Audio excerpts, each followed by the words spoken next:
Assalamualaikum dan salam sejahtera. Salam memartabatkan budaya membaca. Bak kata pepatah, tak kenal maka tak cinta. Sebelum saya memulakan bicara, izinkan saya memperkenalkan diri saya terlebih dahulu. Nama saya Nurjana Syuhada binti Razman dan saya berumur 12 tahun. Saya merupakan seorang pelajar tahun 6 di Sekolah Kebangsaan Johor Kampung. Cita-cita saya adalah untuk menjadi seorang guru, manakala hobi saya pada waktu lapang adalah membaca buku. Selari dengan kata Buya Hamka, membaca buku-buku yang baik bererti memberi makanan kepada rohani yang baik. Membaca jambatan ilmu dan ilmu penyuluh hidup. Itulah slogan yang sering kita dengar dan menjadi pegangan saya untuk terus minat membaca. Membaca juga merupakan satu amalan yang mulia. Oleh itu, saya akan kongsikan mengenai sebuah buku yang telah saya baca, iaitu buku yang bertajuk Gelap Menanti Cerah. Buku ini adalah hasil karya Jaafar Taib dan telah diterbitkan oleh Creative Enterprise Sdn Berhad pada tahun 2007. Buku ini mengandungi 105 muka surat bercetak dan mempunyai 6 bab. Buku ini juga mempunyai kulit depan berwarna biru dan mempunyai pelbagai ilustrasi menarik untuk memudahkan pembaca membaca buku ini. Jom sama-sama kita dengar tentang cerita yang menarik yang terkandung dalam novel ini. Novel ini mengisahkan tentang sebuah keluarga yang hidup aman dan damai. Puan Rohani merupakan seorang ibu tunggal yang telah kematian suami dan mempunyai dua orang cahaya mata, iaitu Amir dan Hakimi. Mereka merupakan anak yang sangat baik dan patuh kepada kedua ibu bapa mereka. Juga merupakan cucu kesayangan kepada pasangan merpati dua sejoil itu, Tok Hussein dan Nek Saudah. Pada setiap pagi, Amir dan Hakimi rajin membantu ibunya menghantar kuih ke kedai kopi Pak Hamid sebelum pergi ke sekolah. Ibunya awal-awal pagi lagi sudah keluar menora getah di kebun pusaka peninggalan arwah ayah mereka. Kerana itu satu-satunya mata pencarian mereka sekeluarga. Amir dan Hakimi sedar bahawa mereka bukan berasal dari sebuah keluarga yang senang. Justru, mereka berazam untuk belajar bersungguh-sungguh supaya berjaya dalam pelajaran dan dapat membantu meringankan beban ibunya. Namun, disangka panas hingga petang.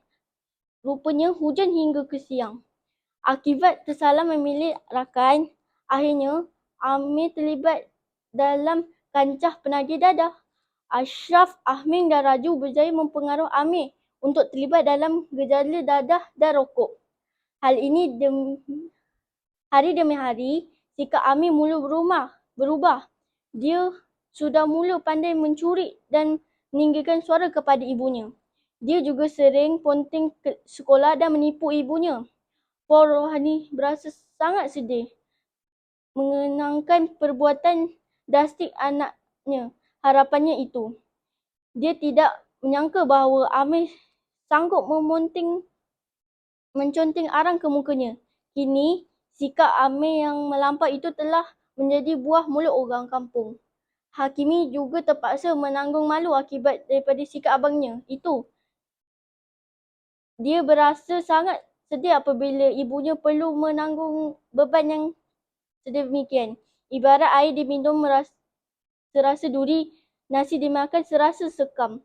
Puan Rohani terpaksa mengadai tanah pusaka peninggalan arwah suaminya dan barang-barang kemas semata-mata untuk membayar ganti rugi orang kampung yang telah dicuri oleh Amir. Keadaan Puan Rohani saban hari semakin susut dan pucat kerana menderita akan perilaku anaknya dan akhirnya meninggal dunia.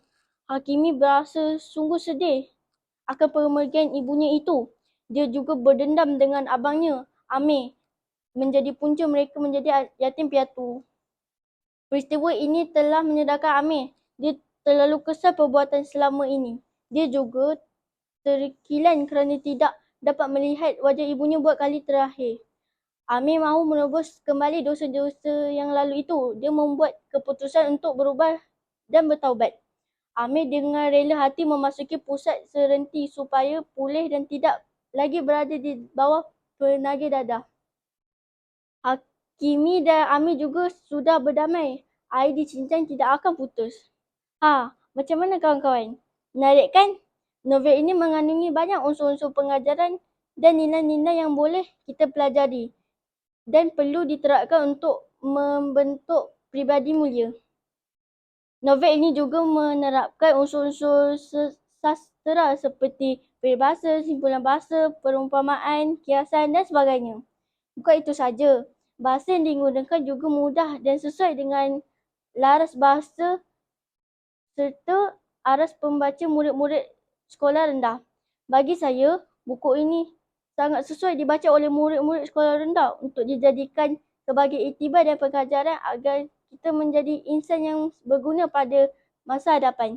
Tunggu apa lagi kawan-kawan? Jom dapatkan buku ini di perpustakaan.